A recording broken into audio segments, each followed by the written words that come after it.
One of the things that we do is buffs in the league. So that we talk about. One of the big ones today, BJ Green, he made the 53-man roster. He had a very strong preseason. Last game versus the Dolphins, he had 2 solo tackles and a sack.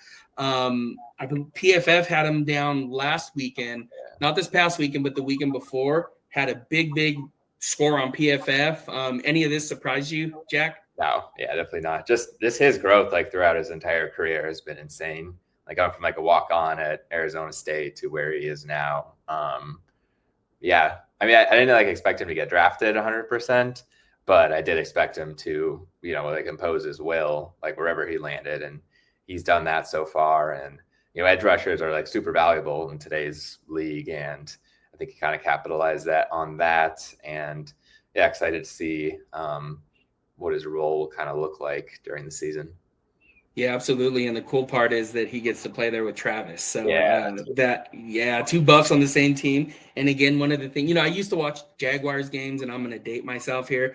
Mark Brunell, Jimmy Smith, Fred Taylor, Keenan McCardell. I used to watch them then because I thought they were really cool. So I've never had a problem with the Jaguars. So this one's different than watching the Browns, right? So yes, yeah, the Browns have been rough. We've written a lot on them. Okay. Yeah. Super fun. And I've tried to be super nice to the Browns about this, with the whole Shedeur handling, which we're about to jump into. So let's just jump into it. So Shedeur, I don't know what they were thinking at the end of the game this past weekend. That was mind-boggling. Derek Carr came out and said, the former Raiders and Saints quarterback, he said, I need to understand why we don't get to see Shedeur run this 2-minute drill. Wouldn't you want to see your young QB operate in this situation? Get him more reps for the future. I didn't see the whole game, so maybe he already showed enough. Help me understand this, ... question mark. Like, that was mind-boggling to me.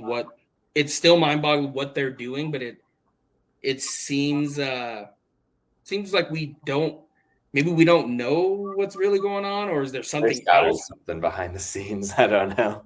Just the whole competition and like how they're putting the media has been like the documentary they did with like the QB battle. Did you see that? I don't know. It's kind of gross in a way. I mean, you can only have one quarterback on the field at a time, and like, I mean, Shedeur will definitely have a good opportunity to learn behind Joe Flacco this year, but at the same time, like we know he's capable of starting somewhere in the league.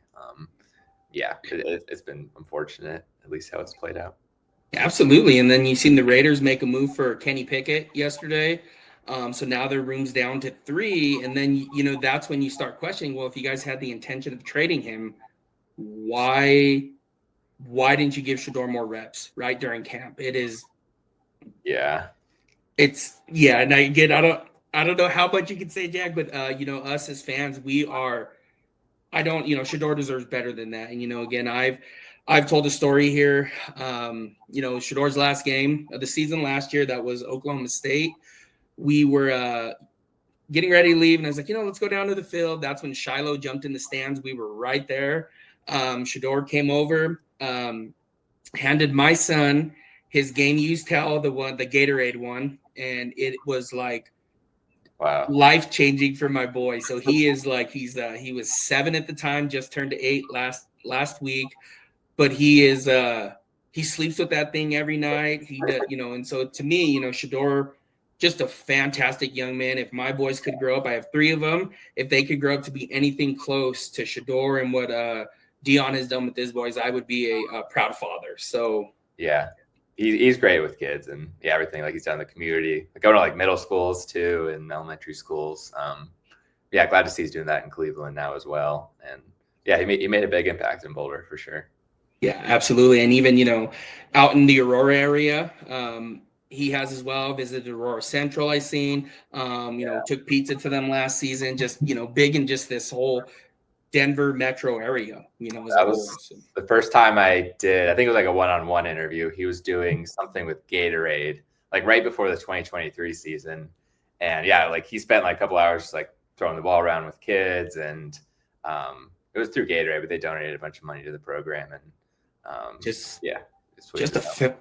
fantastic person, right? So I don't know what's going on with that, but hoping nothing but the best. And I have a prediction by about week 4 or 5, he'll be the starter He'll there be in there. Cleveland. So that's just mine, or maybe that's just being optimistic. But he, Mhm. nothing but the best. Wish him all luck to Shedeur. So. Yes. And then just one more thing with the buffs in the league to make roster. There's 6 total. So Travis Hunter, obviously, Shedeur, LeJohntay Wester, because the waivers, the cuts came down this afternoon. Jimmy Horn Jr., BJ Green, and Xavier Weaver. So, yeah, so big news there. Shout out to Coach Prime, that staff, Coach Box, Coach Phillips, just developing those young men and getting them ready for the league. And, that's should be a huge indicator on its own as to you come to Colorado to get developed